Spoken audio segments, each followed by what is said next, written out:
عن سفیان بن عبد اللہ رضی اللہ تعالیٰ عنہ قال قلت یا رسول اللہ صلی اللہ علیہ وسلم قل لی فی الاسلام قولا لا اسأل عنہ احدا غیرک قال قل آمنا باللہ ثم استقم۔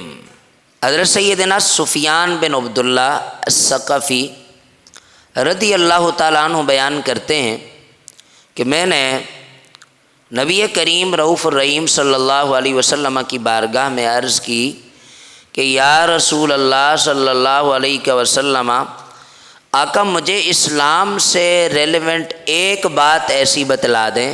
کتنی باتیں؟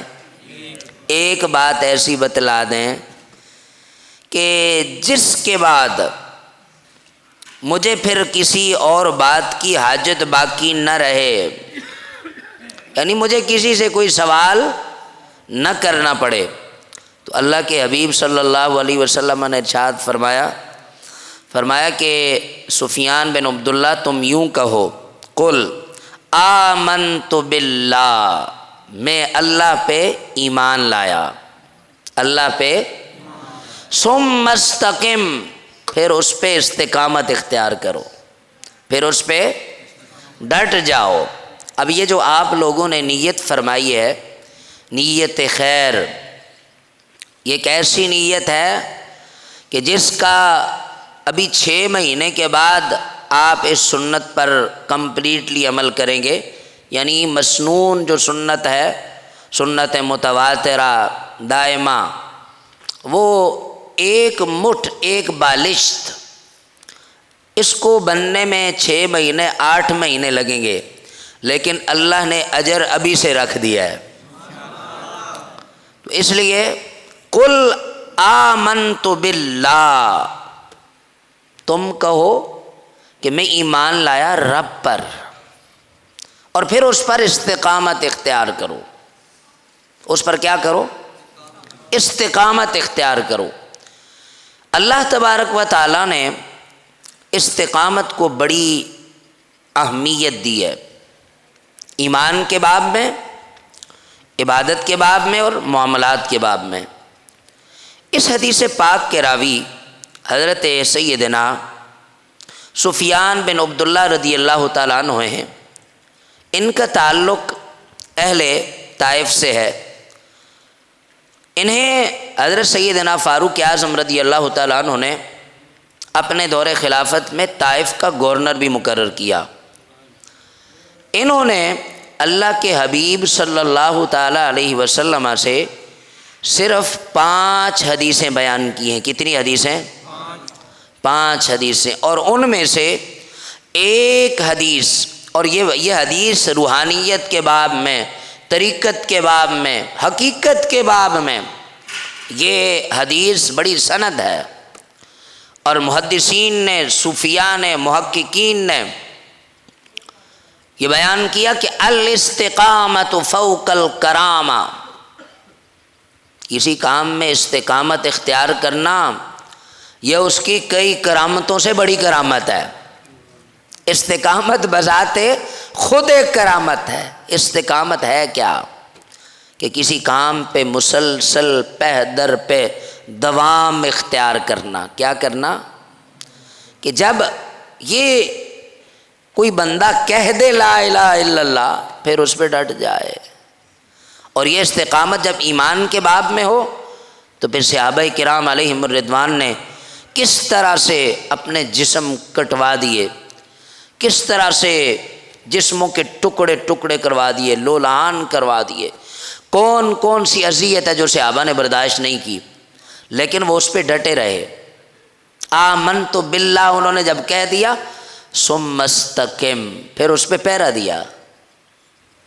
اور اعمال کے باب میں صحابہ کرام علیہم الرضوان، کریم آقا صلی اللہ تعالیٰ علیہ وسلم کا اگر کوئی عمل مبارک دیکھتے تھے تو پھر اس کو چھوڑتے نہیں تھے، پھر حریص ہو جاتے تھے، پھر کوشش کرتے تھے، جد و جہد کرتے تھے کہ یہ تو ہمارے آقا صلی اللہ تعالیٰ علیہ وسلم کی مبارک سنت ہے، اور پھر اس سنت پر پیرا دیتے تھے۔ جو آپ نے سنت متواترہ کی نیت کی تو نبی علیہ الصلوۃ والسلام نے ارشاد فرمایا کہ ایک وقت آئے گا، فرمایا کہ دین پر چلنا اس قدر مشکل ہو جائے گا کہ جیسے آگ کا انگارہ ہاتھ میں پکڑنے کے مترادف ہوگا۔ اور فرمایا کہ ایک وقت ایسا بھی آئے گا کہ جب کوئی میرا امتی میری ایک سنت کو زندہ کرے گا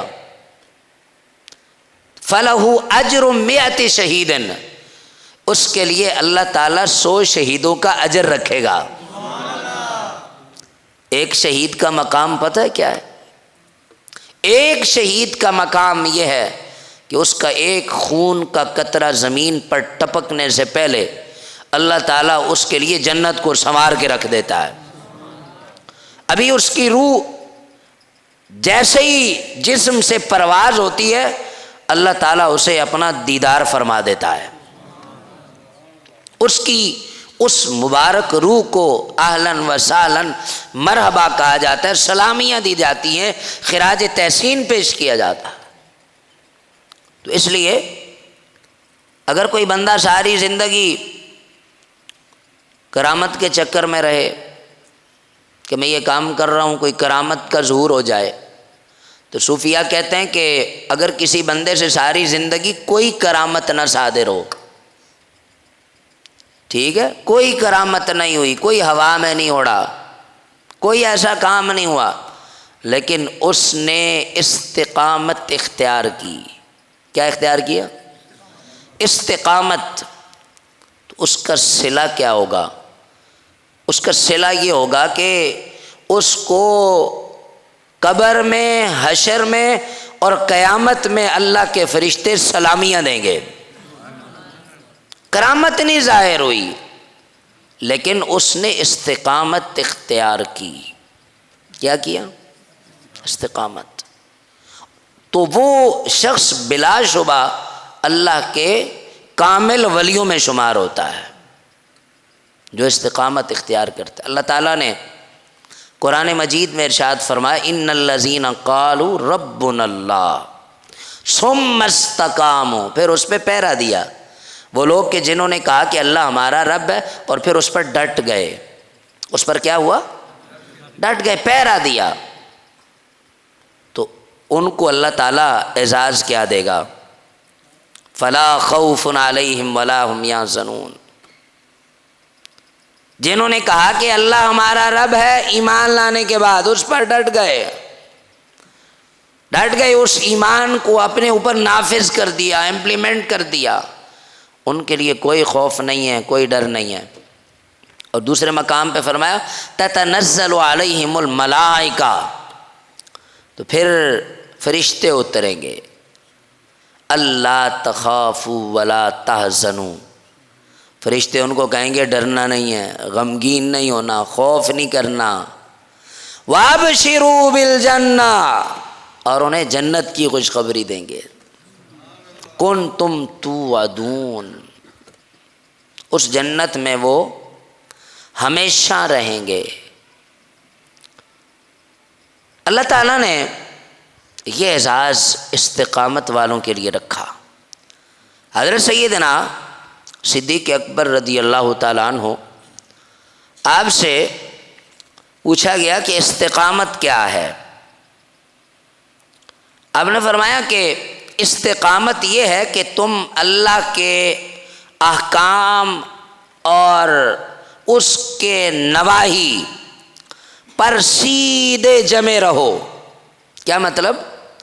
کہ جس کام کا اللہ نے حکم دیا اس کو بجا لاتے رہو اور مسلسل بجا لاتے رہو، اور جس کام سے روکا ہے اس سے مسلسل رکے رہو، بس اللہ کے احکام پر عمل کرنے کا اور جن امور سے اس نے روکا ہے ان سے منع ہونے کا، اور اس پر تسلسل کے ساتھ مسلسل پیرا دینے کا نام یہ استقامت ہے۔ سمجھ آ رہی میری بات؟ اور جب انسان کسی کام پہ استقامت اختیار کرتا ہے تو پھر اس کے روحانی مرتبے بلند ہوتے ہیں، درجات بلند ہوتے ہیں اس کے۔ اس کو ایسے سمجھ لے کہ آپ نے نیت کر لی کہ روزانہ 2 نوافل پڑھنے صلاۃ التوبہ کے، اور آپ نے اس کو زندگی کا معمول بنا لیا۔ کیا کر لیا؟ معمول بنا لیا۔ ان کو کبھی ہلکا سمجھ کے چھوڑا نہیں، تو پھر اس کی جزا پھر اللہ جانے یا پھر اس کا بندہ جانے۔ نبی علیہ الصلوۃ والسلام نے حضرت سیدنا بلال حبشی سے فرمایا کہ بلال، میں نے دیکھا کہ جنت میں تم مجھ سے آگے ٹہل رہے تھے، تو یہ تم ایسا کون سا عمل کرتے ہو کہ تم مجھ سے آگے جنت میں جا رہے تھے؟ میں سواری پر سوار ہوں گا قیامت کو بھی جب سرکار سوئے جنت جائیں گے تو بلال حبشی نے نکیل پکڑی ہوگی۔ فرمایا کہ بلال، تمہارے قدموں کی آہٹ میں نے جنت میں سنی ہے، تم کوئی عمل کرتے ہو؟ عرض کی حضور اور کوئی عمل نہیں ہے، جب وضو کرتا ہوں تو 2 رکعت جو ہے وہ تحیۃ الوضو پڑھتا ہوں، اور پڑھتا ہمیشہ ہوں۔ تو 2 نفل شکرانے کے پڑھنے سے بندہ جنت میں پہنچ جاتا ہے، لیکن تسلسل کے ساتھ مسلسل۔ آپ روزانہ اگر 1000 مرتبہ اللہ اللہ نہیں کر سکتے، 100 مرتبہ کریں، لیکن کریں روزانہ۔ 10 دن بعد 1000 مرتبہ نہیں، روزانہ 100 مرتبہ۔ اصل یہ جو نماز ہے نا، نماز اللہ تعالیٰ چاہتا تو مہینے کے بعد اکٹھی جتنی بنتی ہیں تو 2-4 دن کے لیے فرض کر دیتا، لیکن اس کو اچھا لگتا ہے کہ ہر لمحہ اس کے بندے اس کے سامنے آتے رہیں، اپنی باتیں سناتے رہیں، حاضری دیتے رہیں۔ قبول کرنا تو رب کی بات۔ ابھی ہم اعتکاف میں بیٹھے ہیں نا، یہ مجلس اعتکاف ہے، آپ بیٹھے ہیں، قبولیت تو رب کے پاس ہے نا، لیکن کوشش تو بندے کا کام ہے نا۔ تو اس لیے استقامت کی بڑی اہمیت۔ اللہ تعالیٰ نے قرآن مجید میں ارشاد فرمایا فاستقم کما امرت، استقامت اختیار کرو۔ کیسے استقامت؟ کہ جیسے تمہیں حکم دیا گیا۔ حضرت نبی کریم رؤوف الرحیم صلی اللہ تعالیٰ علیہ وسلم کے صحابہ میں سے، آپ کے جلیل القدر صحابہ میں حضرت عبداللہ بن عباس رضی اللہ تعالیٰ عنہ کا شمار ہوتا ہے۔ وہ کہتے ہیں کہ پورے قرآن میں سے جس آیت کو نبی علیہ الصلوۃ والسلام پڑھتے، حضرت عبداللہ بن عباس رضی اللہ تعالیٰ عنہ فرماتے ہیں کہ پورے قرآن کے اندر اللہ کے حبیب صلی اللہ تعالیٰ علیہ وسلم پر اس سے زیادہ سخت اور شاق آیت کوئی نہیں نازل کی گئی۔ کون سی؟ فاستقم کما امرت۔ کہتے ہیں کہ صحابہ کرام علیہم الرضوان نے اللہ کے حبیب صلی اللہ تعالیٰ علیہ وسلم سے عرض کی، آقا آپ کی مبارک داڑھی کے چند بال مبارک سفید ہو گئے۔ تو نبی علیہ الصلوۃ والسلام نے فرمایا کہ سورہ ہود نے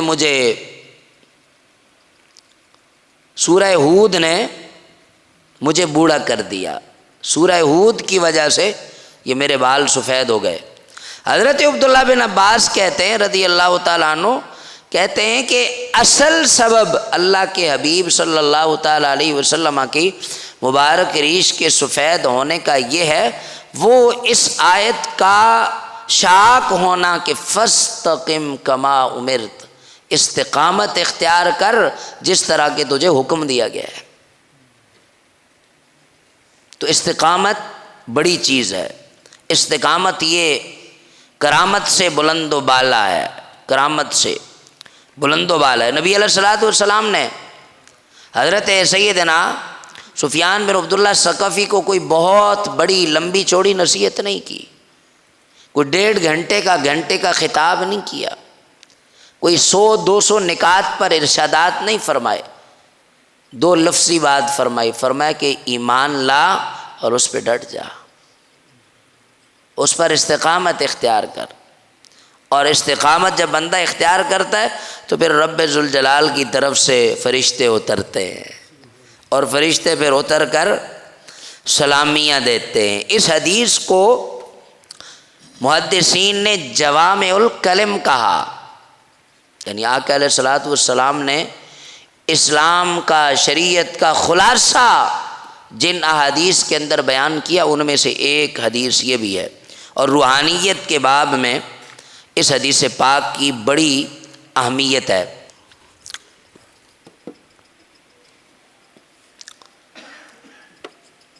امام قشیری رحمۃ اللہ تعالی علیہ نے رسالہ قشیریہ میں پورا چیپٹر قائم کیا استقامت سے ریلیونٹ۔ اس میں جو بات مجھے سب سے خوبصورت لگی وہ میں آپ کی خدمت میں عرض کرتا ہوں، اور پھر ہم اس درس کو مکمل کرتے ہیں۔ انہوں نے فرمایا کہ استقامت، آپ نے استقامت کے متعلق مختلف اقوال درج کیے، اور فرمایا کہ اقوال کی استقامت یعنی گفتگو کی، کلام کی استقامت یہ ہے کہ بندہ کسی کی غیبت نہ کرے، غیبت نہ کرے، کسی مسلمان بھائی کے پیچھے اس کی خاک نہ چھانے۔ اور غیبت ویسے بھی بہت بڑا گناہ ہے، تو جب انسان غیبت نہیں کرے گا تو زبان کو بچائے گا نا گناہ سے۔ یہ اقوال کی استقامت ہے۔ اور افعال کی استقامت کیا ہے؟ کہ بندہ بدعت والے کام نہ کرے، جن امور کی دین کے اندر اصل ہی نہیں ہے وہ کام نہ کرے، اور بے اصل کام کرنے سے وقت کا ضیاع ہوگا، اور دین کے اندر ایڈیشن ہوگا کہ جس کی اصل ہے ہی نہیں دین میں۔ چونکہ اصل ہے تو اصل دین ہی اتنا ہے کہ وہ اسی پر عمل کرتا رہے۔ یہ افعال کی استقامت ہے۔ اور اعمال کی استقامت جس کے متعلق میں نے آپ سے گفتگو کی ابھی، اعمال کی استقامت یہ ہے کہ بندہ سستی نہ کرے، 2 رکعت پڑھتا ہے تو پڑھتا رہے، 1 تسبیح پڑھتا ہے تو پڑھتا رہے، سردی گرمی نہ دیکھے، مسلسل استقامت کے ساتھ کرے۔ اور فرمایا کہ احوال کی استقامت یہ ہے، انسان کے باطن کی استقامت یہ ہے کہ کوئی بھی چیز حجاب نہ بنے اس کے اور رب کے درمیان۔ اگر اللہ تعالیٰ نے اس پر مہربانی کی ہے کہ رب کے جلوے اس کو نصیب ہو رہے، تو اپنے دل و دماغ کو، اپنے اعضاء کو وہ ایسے امور کے اندر نہ مشغول کر دے کہ وہ چیزیں اس کے اور رب کے درمیان حجاب بن جائیں۔ تو اس لیے معرفت کے باب میں استقامت کی بڑی اہمیت ہے۔ اور اللہ تعالیٰ نے قرآن مجید میں اس کو یوں بھی بیان کیا، فرمایا کہ وَأَلَّوِ اسْتَقَامُوا عَلَى الطَّرِيقَةِ وَأَلَّوِ اسْتَقَامُوا عَلَى الطَّرِيقَةِ لَأَسْقَيْنَاهُمْ مَاءً غَدَقًا۔ فرمایا کہ اگر وہ راہ راست پر قائم رہتے تو ہم انہیں کثرت سے سیراب کر دیتے۔ کیا مطلب؟ یعنی راہ راست پر آئے تو تھے لیکن اس پر رہے نہیں۔ تو راہ راست پر آنا بھی بڑی بات ہے، لیکن راہ راست پر ٹھہرے رہنا، استقامت اختیار کرنا پے در پے۔ اور اللہ تعالیٰ نے قرآن مجید میں ارشاد فرمایا نا، والذین هم علی صلواتہم یحافظون، ایمان والے اپنی نمازوں کی حفاظت کرتے ہیں، اور یہ حفاظت پے در پے ہوتی ہے۔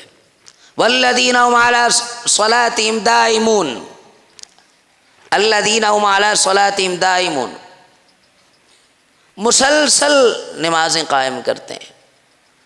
تو یہ استقامت بہت بڑی اللہ تعالیٰ کی نعمت ہے، اور جس کو یہ نصیب ہو جائے تو وہ اللہ تعالیٰ کے مقبول بندوں میں شامل ہو جاتا ہے۔ تو اس لیے ہمیں چاہیے کہ ہم کوئی بھی عمل کریں، کوئی بھی کام کریں، اس کا تعلق ہمارے ایمان سے ہو، اس کا تعلق ہمارے اعمال سے ہو، اس کا تعلق ہمارے افعال سے ہو، اس کا تعلق ہمارے احوال سے ہو، تو اس پہ مکمل استقامت اختیار کرنی چاہیے۔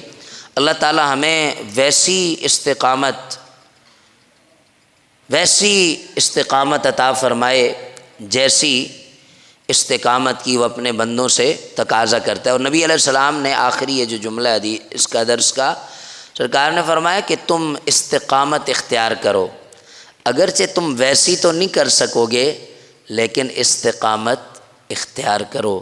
الاستقامت فوق الکرامہ، استقامت یہ کرامت سے بلند درجہ ہے۔ اللہ تعالیٰ ہمیں جو بھی ہم اس عشرہ کے اندر اعمال کریں، اللہ تعالیٰ ہمیں اس عشرہ کے بعد بھی اگلے 11 مہینے ان پر استقامت کے ساتھ عمل پیرا رہنے کی توفیق عطا فرمائے۔ وآخر دعوایا ان الحمد للہ رب العالمین۔